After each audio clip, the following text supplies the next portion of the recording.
ਰਾਸ਼ਟਰਪਤੀ ਟਰੰਪ ਨੇ ਜਿਹੜਾ ਦੱਸਿਆ ਵੀ ਮਿਡਲ ਈਸਟ ਦੇ ਵੱਲ ਨੂੰ ਜਿਹੜਾ ਯੂਐਸ ਦਾ ਜਿਹੜਾ ਅਰਮਾਡਾ ਆ ਉਹ ਉਧਰ ਨੂੰ ਜਾ ਰਿਹਾ ਆ। ਸੋ ਜੰਗੀ ਬੇੜੇ ਆਪਣੇ ਜਿਹੜੇ ਲਾਮ ਲਸ਼ਕਰ ਲੈ ਕੇ ਨਾਲ ਜਿਹੜੇ ਮਿਡਲ ਈਸਟ ਦੇ ਪਾਣੀਆਂ ਦੇ ਵੱਲ ਨੂੰ ਰਵਾਨਾ ਹੋ ਚੁੱਕੇ ਨੇ।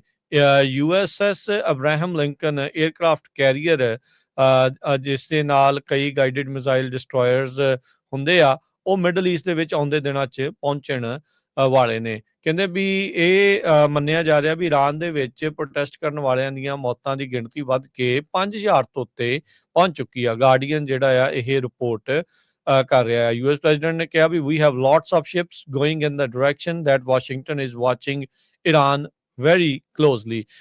에ਅਰਫੋਰਸ 1 ਤੋਂ ਗੱਲ ਕਰਦੇ ਹੋਏ ਵਰਲਡ ਇਕਨੋਮਿਕ ਫੋਰਮ ਡੇਵਸ ਤੋਂ ਜਦੋਂ ਵਾਪਸ ਆ ਰਹੇ ਸੀ ਤਾਂ ਉਹਨਾਂ ਨੇ ਇਹ ਜਿਹੜਾ ਉਹ ਬਿਆਨ ਦਿੱਤਾ ਹੈ, we have an armada heading in that direction and maybe we won't have to use it। ਪਰ ਯਾਦ ਦਿਵਾਉਂਦੇ ਜਾਈਏ, ਜਦ ਵੈਨੇਜ਼ੁਏਲਾ ਦਾ ਪ੍ਰੈਜ਼ੀਡੈਂਟ ਮਡੂਰੋ ਚੱਕਿਆ ਸੀ ਉਸ ਤੋਂ ਪਹਿਲਾਂ ਵੀ ਕੈਰੇਬੀਅਨ ਦੇ ਵਿੱਚ ਪਾਣੀਆਂ ਤੋਂ ਹੀ ਗੱਲ ਸ਼ੁਰੂ ਹੋਈ ਸੀ। ਪਾਣੀਆਂ ਦੇ ਵਿੱਚ ਬੇੜੀਆਂ ਨੂੰ ਉਹ ਜਿਹੜੀਆਂ ਬੋਟਸ ਆ ਰਹੀਆਂ ਸੀਗੀਆਂ ਡਰੱਗ ਸਮਗਲਿੰਗ ਬੋਟਸ, ਉਹਨਾਂ ਨੂੰ ਨਿਸ਼ਾਨਾ ਬਣਾਉਣਾ। ਫਿਰ ਇੱਕ ਯੂਐਸਐਸ ਕੈਰੀਅਰ 에ਅਰਕ੍ਰਾਫਟ ਕੈਰੀਅਰ ਉਹ ਕੈਰੇਬੀਅਨ ਦੇ ਵਿੱਚ ਜਿਹੜਾ ਉਹ ਲੈ ਕੇ ਜਾਣਾ। ਸੋ ਹੁਣ ਉਸੇ ਤਰੀਕੇ ਦੀ ਜਿਹੜੀ ਤਿਆਰੀ ਆ ਈਰਾਨ ਦੇ ਇਰਦ ਗਿਰਦ ਕੀਤੀ ਜਿਹੜੀ ਉਹ ਜਾ ਰਹੀ ਹੈਗੀ ਆ। ਸੋ ਯੂਐਸਐਸ ਅਬਰਾਹਮ ਲਿੰਕਨ ਜਿਹੜਾ ਮਿਡਲ ਈਸਟ ਦੇ ਵਿੱਚ ਪਹੁੰਚ ਰਿਹਾ ਆ। ਇਸ ਦੇ ਨਾਲ ਨਾਲ ਕਹਿੰਦੇ ਵੀ ਕਈ 에ਅਰ ਡਿਫੈਂਸ ਸਿਸਟਮ ਆ ਉਹਨਾਂ ਨੂੰ ਡਿਪਲੋਏ ਕੀਤਾ ਜਾਊਗਾ ਯੂਐਸ ਤੇ ਇਜ਼ਰਾਈਲੀ 에ਅਰ ਬੇਸ ਦੇ ਇਰਦ ਗਿਰਦ।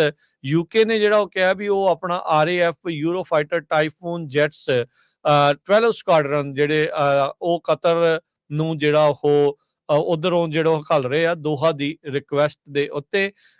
ਕੁਝ ਦਿਨ ਪਹਿਲਾਂ ਹੀ ਰਾਸ਼ਟਰਪਤੀ ਟਰੰਪ ਨੇ ਈਰਾਨ ਦੇ ਜਿਹੜੇ ਪ੍ਰੋਟੈਸਟਰਸ ਆ ਉਹਨਾਂ ਨੂੰ ਕਿਹਾ ਸੀਗਾ ਵੀ ਤੁਸੀਂ ਡਟੇ ਰਹੋ ਤੇ ਮਦਦ ਹੈਲਪ ਇਜ਼ ਔਨ ਇਟਸ ਵੇ। ਸੋ ਇਹ ਜਿਹੜਾ 에ਅਰਕ੍ਰਾਫਟ ਕੈਰੀਅਰ ਆ ਜੋ ਕਿ ਪਹਿਲੋਂ ਮਲਾਕਾ ਦੇ ਵਿੱਚ ਸੀਗਾ ਸਟ੍ਰੇਟ ਦੇ ਵਿੱਚ, ਹੁਣ ਉਧਰੋਂ ਦੀ ਟ੍ਰਾਂਜ਼ਿਟ ਕਰਦਾ ਹੋਇਆ ਜਿਹੜਾ ਮਿਡਲ ਈਸਟ ਈਰਾਨ ਦੇ ਇਰਦ ਗਿਰਦ ਅਰੇਬੀਅਨ ਸੀ ਵੱਲ ਨੂੰ ਜਿਹੜਾ ਜਲਦ ਕਹਿੰਦੇ ਆ ਵੀ ਉੱਥੇ ਪਹੁੰਚਣ ਜਾ ਰਿਹਾ ਹੈਗਾ। ਰਾਸ਼ਟਰਪਤੀ ਟਰੰਪ ਨੇ ਜਿਹੜਾ ਦੱਸਿਆ ਵੀ ਮਿਡਲ ਈਸਟ ਦੇ ਵੱਲ ਨੂੰ ਜਿਹੜਾ ਯੂਐਸ ਦਾ ਜਿਹੜਾ ਅਰਮਾਡਾ ਆ ਉਹ ਉਧਰ ਨੂੰ ਜਾ ਰਿਹਾ ਆ।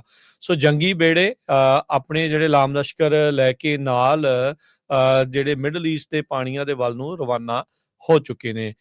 ਯੂਐਸਐਸ ਅਬਰਾਹਮ ਲਿੰਕਨ 에ਅਰਕ੍ਰਾਫਟ ਕੈਰੀਅਰ ਜਿਸ ਦੇ ਨਾਲ ਕਈ ਗਾਈਡਡ ਮਿਜ਼ਾਈਲ ਡਿਸਟਰੋਇਰਸ ਹੁੰਦੇ ਆ, ਉਹ ਮਿਡਲ ਈਸਟ ਦੇ ਵਿੱਚ ਆਉਂਦੇ ਦਿਨਾਂ 'ਚ ਪਹੁੰਚਣ ਵਾਲੇ ਨੇ। ਕਹਿੰਦੇ ਵੀ ਇਹ ਮੰਨਿਆ ਜਾ ਰਿਹਾ ਵੀ ਈਰਾਨ ਦੇ ਵਿੱਚ ਪ੍ਰੋਟੈਸਟ ਕਰਨ ਵਾਲਿਆਂ ਦੀਆਂ ਮੌਤਾਂ ਦੀ ਗਿਣਤੀ ਵੱਧ ਕੇ 5000 ਤੋਂ ਉੱਤੇ ਪਹੁੰਚ ਚੁੱਕੀ ਆ। ਗਾਰਡੀਅਨ ਜਿਹੜਾ ਆ ਇਹ ਰਿਪੋਰਟ ਕਰ ਰਿਹਾ ਹੈ। ਯੂਐਸ ਪ੍ਰੈਜ਼ੀਡੈਂਟ ਨੇ ਕਿਹਾ ਵੀ we have lots of ships going in the direction that Washington is watching Iran very closely.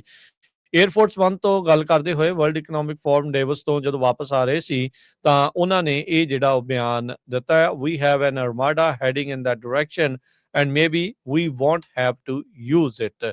ਪਰ ਯਾਦ ਦਿਵਾਉਂਦੇ ਜਾਈਏ, ਜਦ ਵੈਨੇਜ਼ੁਏਲਾ ਦਾ ਪ੍ਰੈਜ਼ੀਡੈਂਟ ਮਡੂਰੋ ਚੱਕਿਆ ਸੀ ਉਸ ਤੋਂ ਪਹਿਲਾਂ ਵੀ ਕੈਰੇਬੀਅਨ ਦੇ ਵਿੱਚ ਪਾਣੀਆਂ ਤੋਂ ਹੀ ਗੱਲ ਸ਼ੁਰੂ ਹੋਈ ਸੀ। ਪਾਣੀਆਂ ਦੇ ਵਿੱਚ ਬੇੜੀਆਂ ਨੂੰ ਉਹ ਜਿਹੜੀਆਂ ਬੋਟਸ ਆ ਰਹੀਆਂ ਸੀਗੀਆਂ ਡਰੱਗ ਸਮਗਲਿੰਗ ਬੋਟਸ, ਉਹਨਾਂ ਨੂੰ ਨਿਸ਼ਾਨਾ ਬਣਾਉਣਾ। ਫਿਰ ਇੱਕ ਯੂਐਸਐਸ ਕੈਰੀਅਰ 에ਅਰਕ੍ਰਾਫਟ ਕੈਰੀਅਰ ਉਹ ਕੈਰੇਬੀਅਨ ਦੇ ਵਿੱਚ ਜਿਹੜਾ ਉਹ ਲੈ ਕੇ ਜਾਣਾ। ਸੋ ਹੁਣ ਉਸੇ ਤਰੀਕੇ ਦੀ ਜਿਹੜੀ ਤਿਆਰੀ ਆ ਈਰਾਨ ਦੇ ਇਰਦ ਗਿਰਦ ਕੀਤੀ ਜਿਹੜੀ ਉਹ ਜਾ ਰਹੀ ਹੈਗੀ ਆ। ਸੋ ਯੂਐਸਐਸ ਅਬਰਾਹਮ ਲਿੰਕਨ ਜਿਹੜਾ ਮਿਡਲ ਈਸਟ ਦੇ ਵਿੱਚ ਪਹੁੰਚ ਰਿਹਾ ਆ। ਇਸ ਦੇ ਨਾਲ ਨਾਲ ਕਹਿੰਦੇ ਵੀ ਕਈ 에ਅਰ ਡਿਫੈਂਸ ਸਿਸਟਮ ਆ ਉਹਨਾਂ ਨੂੰ ਡਿਪਲੋਏ ਕੀਤਾ ਜਾਊਗਾ ਯੂਐਸ ਤੇ ਇਜ਼ਰਾਈਲੀ 에ਅਰ ਬੇਸ ਦੇ ਇਰਦ ਗਿਰਦ। ਯੂਕੇ ਨੇ ਜਿਹੜਾ ਉਹ ਕਿਹਾ ਵੀ ਉਹ ਆਪਣਾ RAF euro fighter typhoon gents 12 ਸਕਾਡਰਨ ਜਿਹੜੇ ਉਹ ਕਤਰ ਨੂੰ ਜਿਹੜਾ ਉਹ ਉਧਰੋਂ ਜਿਹੜਾ ਉਹ ਘੱਲ ਰਹੇ ਆ ਦੋਹਾ ਦੀ ਰਿਕੁਐਸਟ ਦੇ ਉੱਤੇ। ਕੁਝ ਦਿਨ ਪਹਿਲਾਂ ਹੀ ਰਾਸ਼ਟਰਪਤੀ ਟਰੰਪ ਨੇ ਈਰਾਨ ਦੇ ਜਿਹੜੇ ਪ੍ਰੋਟੈਸਟਰਸ ਆ ਉਹਨਾਂ ਨੂੰ ਕਿਹਾ ਸੀਗਾ ਵੀ ਤੁਸੀਂ ਡਟੇ ਰਹੋ ਤੇ ਮਦਦ ਹੈਲਪ ਇਜ਼ ਔਨ ਇਟਸ ਵੇ। ਸੋ ਇਹ ਜਿਹੜਾ 에ਅਰਕ੍ਰਾਫਟ ਕੈਰੀਅਰ ਆ ਜੋ ਕਿ ਪਹਿਲੋਂ ਮਲਾਕਾ ਦੇ ਵਿੱਚ ਸੀਗਾ ਸਟ੍ਰੇਟ ਦੇ ਵਿੱਚ, ਹੁਣ ਉਧਰੋਂ ਦੀ ਟ੍ਰਾਂਜ਼ਿਟ ਕਰਦਾ ਹੋਇਆ ਜਿਹੜਾ ਮਿਡਲ ਈਸਟ ਈਰਾਨ ਦੇ ਇਰਦ ਗਿਰਦ ਅਰੇਬੀਅਨ ਸੀ ਵੱਲ ਨੂੰ ਜਿਹੜਾ ਜਲਦ ਕਹਿੰਦੇ ਆ ਵੀ ਉੱਥੇ ਪਹੁੰਚਣ ਜਾ ਰਿਹਾ ਹੈਗਾ।